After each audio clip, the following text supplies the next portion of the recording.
चाटियो चाटी होठवा के हमर कर दिल कर पूरा लाल।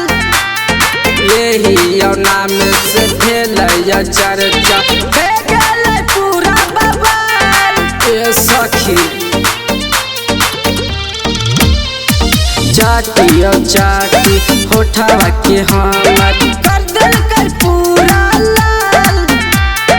यही नाम से भेलैया चर्चा हो गेलै पूरा बवाल।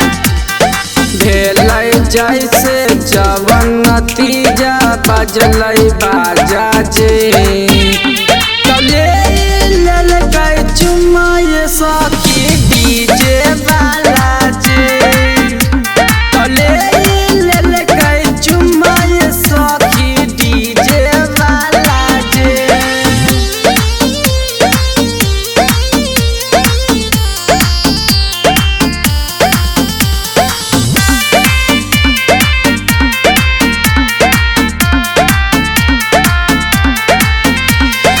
करिले नशा पी के या गांजा लागेला बड़ी डर।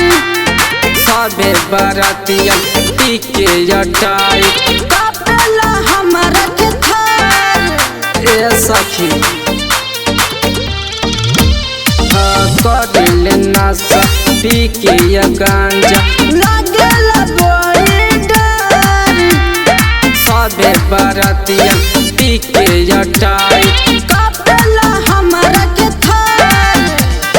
विपिन राजेश होठवा के हमर उहे चासे जे तले ललकै चुम्मा ये सखी डीजे वाला जे तले